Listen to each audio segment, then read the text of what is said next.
Bollywood silver screen presenting Black Sea. इस कहानी की शुरुआत में हमें रॉबिन्सन नाम के एक आदमी को दिखाया जाता है जो अगोरा कंपनी की एक शिप का कैप्टन है।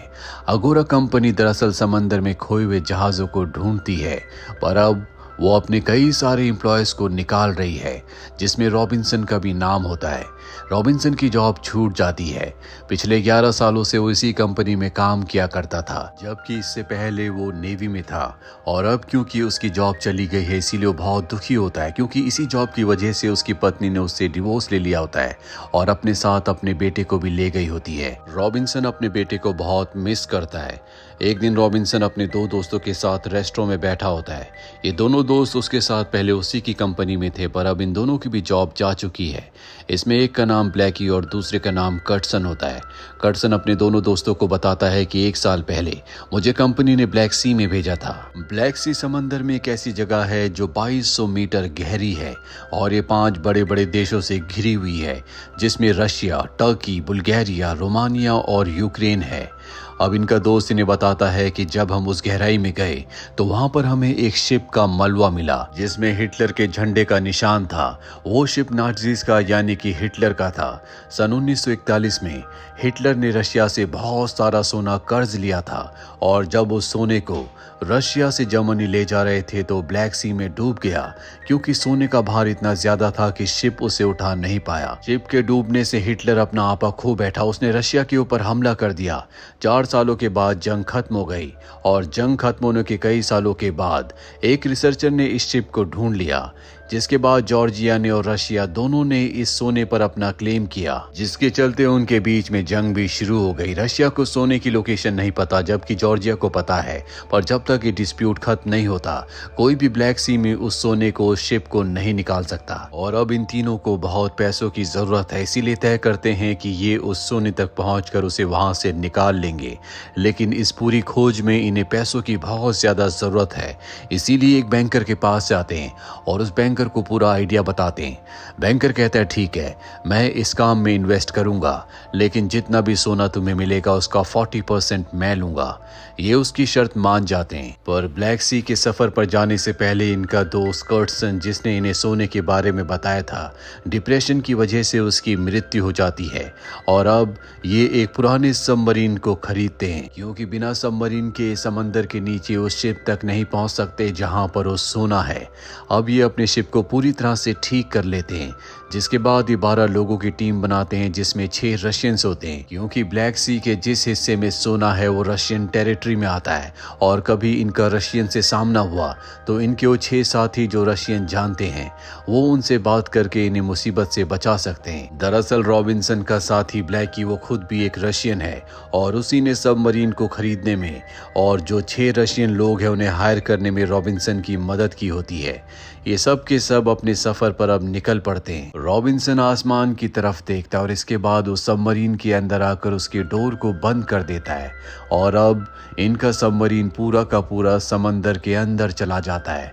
यहाँ पर हर एक आदमी अपना अपना काम संभाल लेता है। दरअसल इस सबमरीन को चलाने के लिए कई लोगों की जरूरत है, इसीलिए इन्होंने एक बड़ी टीम को बनाया होता है। इस पूरे काम में जान का बहुत ज्यादा जोखिम है, इसीलिए रॉबिन्सन सबको बताता है कि हमें जितना भी सोना मिलेगा उसका 40% वो बैंकर ले लेगा जिसने हमें इन्वेस्ट किया है। बचे हुए 60% को हम सब आपस में बराबर बराबर बांट लेंगे, जो इतने हिस्से होने के बाद भी हर एक इंसान के लिए सफिशिएंट होगा।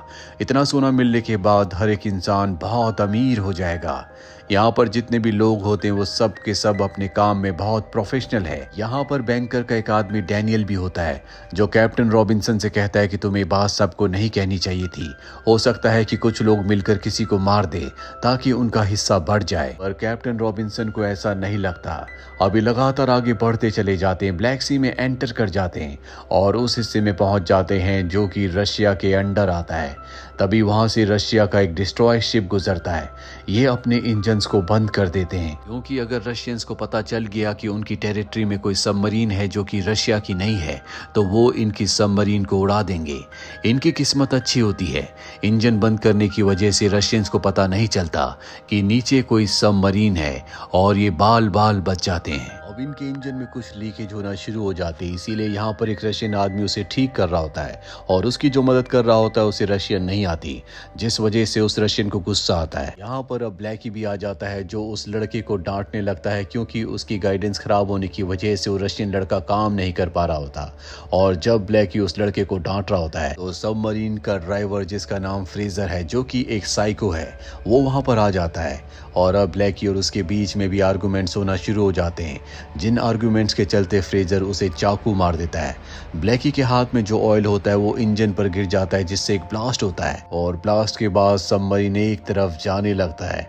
ब्लास्ट से पूरा का पूरा सबमरीन हिल गया होता है, जिससे सब लोग बहुत जख्मी हो जाते हैं। रॉबिन्सन बेहोश हो जाता है। कई घंटों के बाद उसे होश आता है तो वो देखता है कि ब्लैकी और एक आदमी की मृत्यु हो चुकी है। वहीं दूसरी तरफ यहाँ जितने भी लोग हैं वो अलग अलग गुटों में बढ़ चुके हैं। एक तरफ वो लोग हैं जो रशियन बोलते हैं, यानी कि रशिया के, उन्होंने उस जगह पर कब्जा कर लिया है जहाँ पर खाना है, और दूसरी तरफ वो लोग हैं जो इंग्लिश बोलते हैं। रशियन सबमरीन के ड्राइवर फ्रेजर की डिमांड करते हैं क्योंकि उसने उनके साथी के ऊपर ब्लैकी के, जो कि रशियन था, चाकू से हमला किया था। रॉबिन्सन सबको समझाता है कि हमारे पास मात्र 1.5 दिन है, यानी कि 36 घंटे। 36 घंटों में हमें अपने मिशन को पूरा करना होगा। सब रॉबिन्सन की बात मान जाते हैं और एक बार फिर से मिलकर काम करने लगते हैं। जल्दी ये उस जगह पहुंच जाते हैं जहां पर हिटलर का जहाज, उसकी सबमरीन डूबी थी। अब ये गोता लगाकर नीचे जाते हैं जहां पर इन्हें सबमरीन मिल जाती है और जब ये उसके अंदर जाते हैं तो देखते हैं कि उसके अंदर बहुत सारा सोना है, जो देखकर ये सब के सब बहुत खुश हो जाते हैं क्योंकि जिस मिशन को ये पूरा करने के लिए आए थे लगभग अब वो पूरा हो चुका है।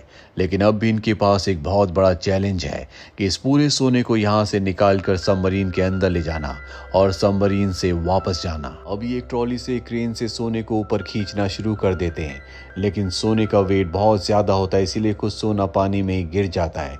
इसी हादसे में इनका एक साथी भी मारा जाता है, पर किसी तरह से बहुत सारा सोना अपनी सबमरीन में ले आते हैं। और अब इन्हें एक बार फिर से सबमरीन को स्टार्ट करके यहाँ से निकालना होगा, लेकिन अब इनके कई लोग मारे जा चुके हैं, इसीलिए सबमरीन चलाने के लिए इनके पास एक आदमी की कमी हो रही होती है। रॉबिन्सन डैनियल से कहता है क्यों ना तुम हमारी मदद करो, अगर मेरा दोस्त कर्स्टन जिंदा होता तो वो हमारी इसमें मदद कर सकता था।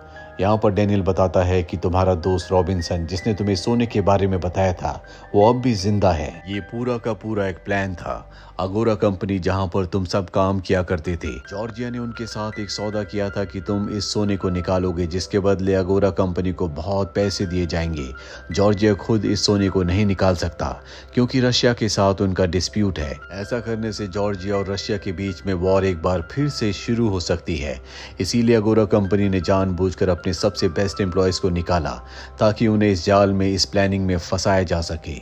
और अब रॉबिन्सन को समझ में आ जाता है ये सब की सब अगोरा कंपनी की चाल है, इसीलिए यहाँ सबको डैनियल पर गुस्सा आता है, उसे मारना चाहते हैं, पर रॉबिन्सन सबको मना करता है और उसे कमरे में बंद कर देता है, जिसके बाद ये तय करते हैं कि ये इस पनडुब्बी सबमरीन को दूसरे हिस्से में, दूसरे देश की सीमा में ले जाएंगे, जहाँ पर न जॉर्जिया और न ही अगोरा कंपनी के लोग दाखिल हो सकते हैं। ये सबमरीन को टर्की की तरफ ले जाते हैं, पर अब यहाँ से आगे का रास्ता बहुत ज्यादा संकरा होता है, जिसकी चौड़ाई मात्र 100 मीटर है, जो कि सबमरीन के लिए बहुत कम है। और यहाँ पर एक रशियन मैकेनिक होता है जो सबको यकीन दिलाता है कि वो यहाँ से सबमरीन को निकाल सकता है, पर सबमरीन का ड्राइवर, जिसका नाम फ्रेशर है, वो कहता है ऐसा नहीं हो सकता, हमें सबमरीन को सतह पर ले जाना होगा।